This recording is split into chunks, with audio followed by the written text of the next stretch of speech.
Bien, siguiendo ahora con el tema de la palpación, hagamos un recuento rápido. Importante que la temperatura, cuando vamos a medir o palpar más bien la temperatura, la vamos a hacer con el dorso de nuestra mano, y los pulsos vamos a utilizar ojalá el segundo y el tercer dedo y no el pulgar, porque el pulgar tiene su propio pulso. A nivel de los huesos, desde la parte del radio, si nos vamos hacia distal, vamos a sentir el proceso estiloides del radio, y después del proceso estiloides hay una caída, una pequeña caída, donde vamos a encontrar al hueso escafoides, como vemos acá en color verde, inmediatamente después del estiloides del radio.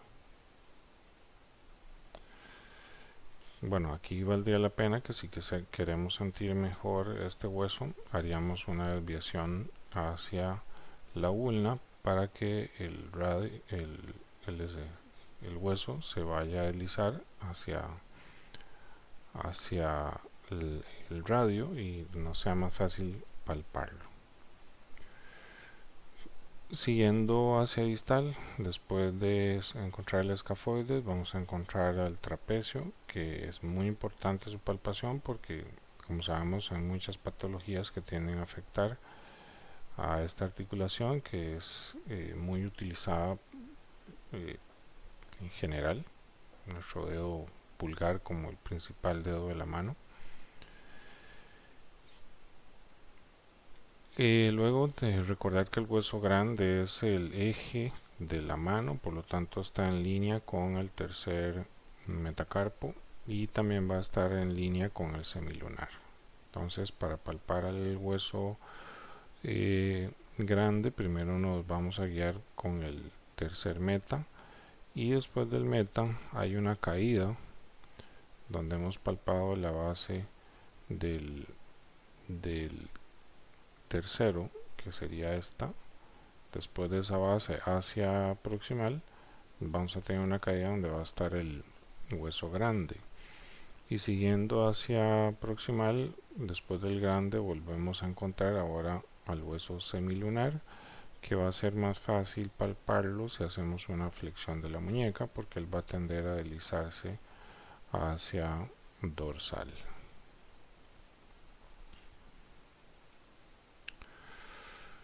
Con respecto al trapezoide, este hueso va a estar en línea, como vemos acá, con el segundo meta, o sea, con el dedo índice, y lo vamos a encontrar precisamente ahí abajo.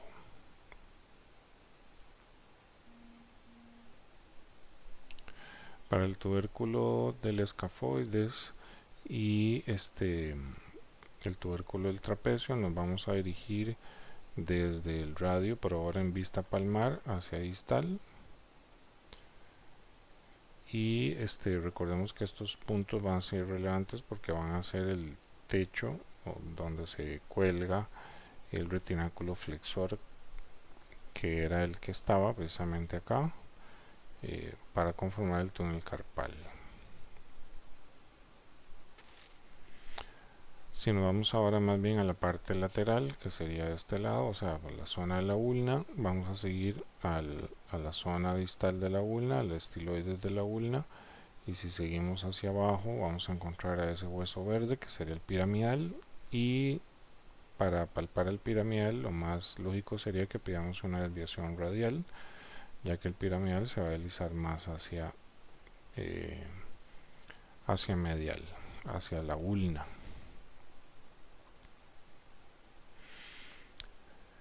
El pisiforme es muy sencillo de palpar porque está encima precisamente del piramidal, y lo vamos a palpar en la cara palmar. Y para el gancho del ganchoso nos vamos a quedar entre los huesos quinto y cuarto, ¿verdad? Y en los metas quinto y cuarto, porque si nos vamos hacia proximal, ahí vamos a encontrar el gancho del ganchoso.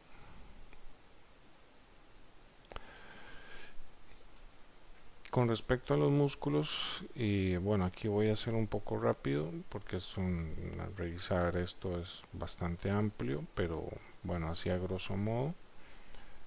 Recordemos que tenemos varias capas, como vemos acá, con retináculo flexor, con las primeras capas correspondiendo al músculo aductor corto y al abductor del meñique con el flexor corto del meñique.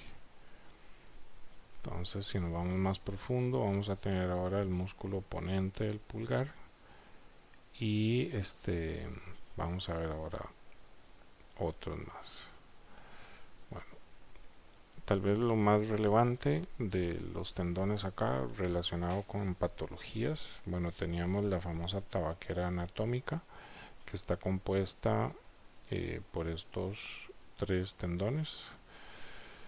Vean que aquí tenemos al estiloide la prominencia del radio, por lo tanto por encima de esa prominencia vamos a tener al extensor largo del pulgar y por lateral vamos a tener al extensor corto y al abductor largo del pulgar, dando entonces forma a esa zona que tiende a afectarse cuando hacemos desviaciones cubitales. Entonces generalmente el paciente presenta dolor en este punto, ¿verdad? Y entonces hay que revisar esas vainas de esos tendones. Por el lado de la ulna vamos a tener que pasando por encima de la cabeza distal, de la parte distal de la ulna, tenemos el extensor del meñique y lateral o más bien medial a él vamos a tener al extensor carpo ulnar.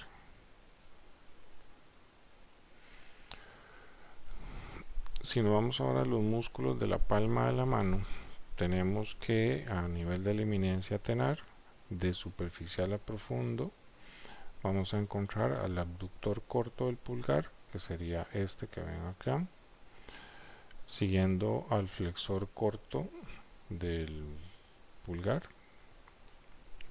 que sería ese, y luego tendríamos al oponente del pulgar, que sería este.